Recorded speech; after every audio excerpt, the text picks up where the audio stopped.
I'm Erin O'Byrne and welcome to Everything EFL podcast. I'm passionate about serving teachers and I offer training for schools and institutions whose language teachers need a little refresher, a change of mindset and some super practical ideas to put into their classrooms straight away. There is no one-size-fits-all lesson plan, but you've got a friend and support system in me. I can help reduce your overwhelm, give you some teacher inspiration, and improve your work-life balance. How? With some solid advice, takeaways you can try out immediately, and some much-needed teacher love, because your well-being is important too. Are you ready to make small changes one step at a time and remember how amazing you are? Let's go!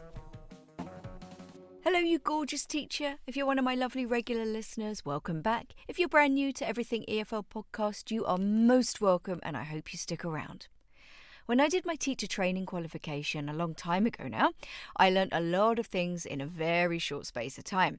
When you work for private language schools like I have, it's very much, on-the-job learning kind of process. And even with much longer courses and qualifications like, the ones for mainstream schools, there's still only a finite amount of things you will learn on that course. And everyone goes through a different experience with their training, with different teachers, different methods. Certain things are prioritised, some are not.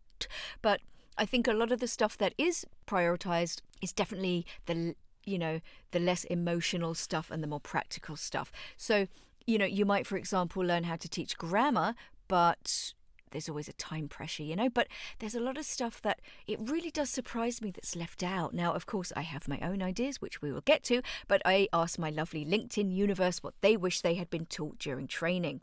And, I wasn't completely surprised, but it was very interesting for the way that these things were expressed, and I completely agree with everything I'm about to say. So, Dia Astini, who is Indonesian, says, I believe that not everyone can be your students and you cannot be a teacher for everyone. And at face value, you might think, well, duh, of course. But I think we all go into the classroom, don't we, at the beginning of our careers anyway. And, we have this idealized version, this Disney film version of, we're going to blow people's minds. And then, our students go on to do great things. And, 20 years later, they come up to us in the street and they clap us on the back and say, you changed my life and all of that. And this may happen and I really hope it does, but the reality is there will always be a student with an attitude, a student who isn't motivated or who just plain doesn't like you, especially at the beginning when we're trying too hard, I would say. And, we might incorporate this kind of performative element into our teaching. You know exactly what I mean. It's difficult to be yourself and relax and you put on this kind of jolly front, shall we call it? I've observed this plenty of times and it can be quite excruciating to watch. Students will not respect it because they know that you are not giving you. So even though we want our students to like us, nay, love us, we often cannot be ourselves, which is one of the most important things because without being yourself, who the hell are you? What do you think the students are seeing? I've talked about this a lot, establishing connections. It's so important and for me it should be the number one thing. I remember having a conversation about establishing a rapport with your students, which is a word we don't use much, especially nowadays, rapport. I was in my 20s when I studied to be a teacher and I didn't know the first thing about establishing rapport with other people in a professional setting. I barely knew myself. So why didn't that go deeper? Why was it sort of confined to like a one-line lesson, establish a rapport? But how? It depends, like I said, on what course you did that you completed to be a teacher. Are there dedicated sections or units for teacher-student relationships? Let me know. Next, excuse me if I murder this pronunciation, Harith Al-Nithan from Pakistan says, how to handle the emotional turbulence of being a teacher. That's what she wishes she had been taught, and I think she hits the nail on the head there, and I talk about this all the time. Let's break this down. Overwhelm, burnout, students not responding to the lesson, disruption in class, ability to manage a class, the paperwork, parents if you have to deal with them, taking those problems home with you, waking up at night thinking about them over the weekends and in the evenings, dreading a particular class or student, the pressure of exams, student progress, the list goes on. And all of this can cause extreme stress and in some cases total burnout. And I think every teacher, regardless of who and what they teach, goes through this kind of situation. But I do think teaching and learning languages is unique. It's not the same as learning history or biology. It's messy. It's not a matter of learning facts. It impacts the brain far more deeply than that. And there are so many different parts of the brain that contribute to learning a language. And, so that makes it a lot more complicated. And we see it in teachers leaving their jobs, in teachers needing sabbaticals. We see it on LinkedIn and Instagram and Facebook. Teachers' mental health is a big deal, finally, especially after COVID. Every teacher I've spoken to in the last few years, when I asked them, has said, yes, COVID has had an impact on my students' mental health. Every single one of those teachers has said, yes, it has changed things in class and it's made things more difficult. Has the training changed accordingly? If not, why not?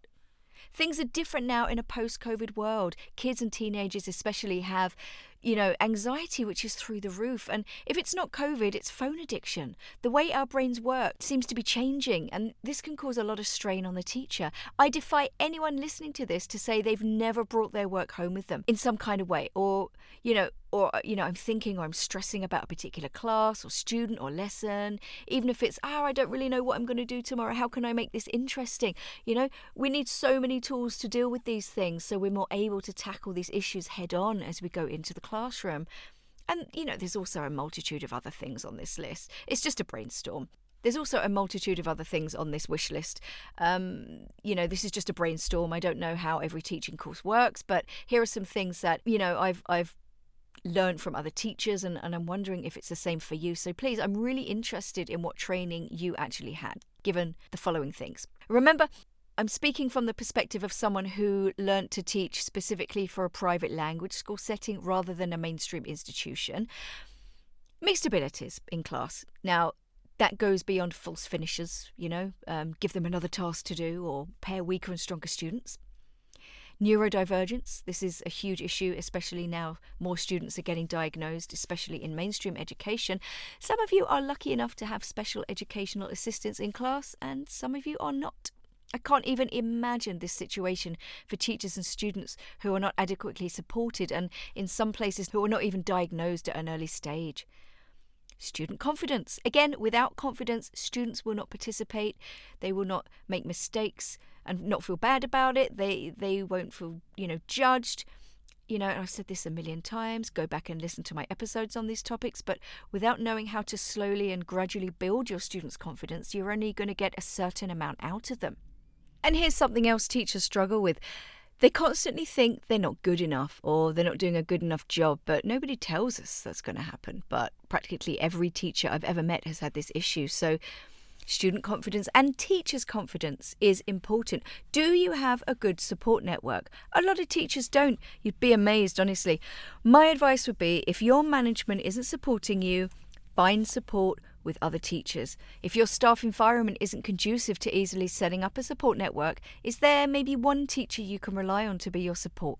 Create a buddy system where you can share materials, you can vent, you can cry, you can complain. You can also tackle problems together and figure things out together. I'm not saying you'll always find the answer, but if you have someone you can rely on, maybe small steps can be taken to solve these problems. I always say to my teachers, especially if you're not getting support from your management, and unfortunately, I know it's not fair, but you have to be the one to make the change. I know you have enough to do, but this is the reality of teaching, unfortunately, for some people. Building community. This goes hand in hand with student confidence. And again, I've talked about this so many times, I'm not going to dwell on it. Go back and find some episodes on it if you want. If you have a safe space for your students and trust is earned between yourselves and your students, and between your students, a lot more learning will happen. How to deal with unmotivated students. This is a tough one, and I wouldn't say I was the biggest expert, but the best advice I've been given is make everything relevant so your students can connect with what you're teaching. Think about things that are already in your students' world or in their long-term memory. We learn language by making connections, so ask yourself, if I'm writing an example sentence, if I'm doing a particular reading, even if I'm using specific pictures to demonstrate something, will this resonate with my students? For example, when I was in South America last year, I was in a country where 99.9% of the population is black and a little isolated from a lot of Western cultural references. And I was shocked to learn they didn't know where Beyoncé was from. I just assumed everybody did, So as a teacher and I were working through a lesson plan just to practice question forms. One of the questions was, where is Beyonce from? And I really just thought, okay, everyone knows Beyonce, and they kind of did, but none of them knew she was American. So, this is just one small example of, the reference was wrong. It wasn't something they were particularly interested in. Also, one of the teachers from the same school told me that, we can't use a lot of course books because there's nothing of any relevance to my students. If you think about a lot of the pictures that are used, it's all of sort of white families, isn't it?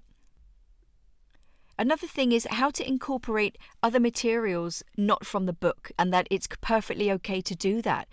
It sounds a bit obvious, but I think newer teachers definitely cling to the course book because, well, firstly, they're not so good at trusting their skills, which is understandable, and it does take time to amass an arsenal of sort of little activities and things. But, allowing your brain just to go with the flow and see what happens, and maybe change direction of the lesson if need be. Your brain has to kind of get into the groove of being creative and being more spontaneous. And teachers are very creative. We can come up with a lot of brilliant ideas in the planning stage, but sometimes lessons take a turn. Students aren't responding to what you're giving them. And your creative mind just needs to kick in, and you need to say, okay, let's try this. Oh, I have an idea, and just go with it. And let me tell you, it's really enjoyable when you do this because suddenly you get a little bit excited. Oh, let's try this. Spontaneity can be a really good thing in the classroom. And we're taught to, structure our lessons, to incorporate timing into the planning, which I never do anymore because I have a rough idea of sort of how long things would take. But when was the last time everything went according to plan, I ask you? I've talked about this load. There are podcast episodes about planning less and reacting more and stuff like that. But the course book is a guide. It's nothing more. And even if your curriculum tells you to teach everything in the book, I say use your judgment. Students need to communicate. And you guys know my opinions on reported speech. I'm going to finish with one more, and then we will finish because otherwise we'll be here all day. Student-generated language. If you don't know what this is, it's because you were never taught. Teaching nowadays, it's all very student-centered in the sense that we're trying to get them to work together and communicate. But in terms of lesson content, we're expected to provide it, or that's what, our qualification teaching courses would have you believe. But students can provide you with a wealth of language that can be reviewed, reused, recycled. Okay, one more thing. The amount of things teachers are expected to do in one lesson with a class of mixed ability students. Here's a quick digression. Do you think language students should be streamed in school? Meaning students should be put into classes according to their level rather than age? Some subjects do this, not every school, but when I was in school, I was in the lower maths group. So I was put in a class where I was able to cope with the material and get a solid C grade. And I was very grateful for that. But, I often hear that language teachers have students from A2 to B2 in one class, and then you have the added issue of how to help the lower students understand and how to stop the higher students from getting bored. And I just think that it's a very unreasonable thing to ask of teachers. Like I said, language learning is so different from anything else. And if you have this huge mix of abilities in class, it's all well and good saying, here's differentiation material, try this, but in reality, it's so difficult. So, is that addressed adequately in the training stage for us? Okay, look, there's loads of things there. I'm going to wrap up and just say things need to change. I'm sure there are a number of things I've missed out, so please let me know. Maybe it's time that teaching courses and qualifications need to be updated to reflect the growing issues and needs of our students, but also the needs of the teachers. Where are the teachers in all of this? We're living in a world where attention spans are getting shorter and shorter, yet our learners are expected to do extensive reading, extended writing tasks. Should teacher training courses take on a more bite-sized approach? Should they include more emotional and mental health, and about students and teachers too? I often feel that teachers are at the bottom of the barrel and student and parent priorities always come first. Unnecessary stress is put upon teachers concerning performance and addressing challenging behaviour. So I address some of the issues brought up today in my Methods and Mindset course. From tomorrow, you will be able to sign up to my course. The link is in the show notes. If you are listening to this on the day of the release, you have until tonight to join my waiting list to get a discount. After the 9th of September will be invalid.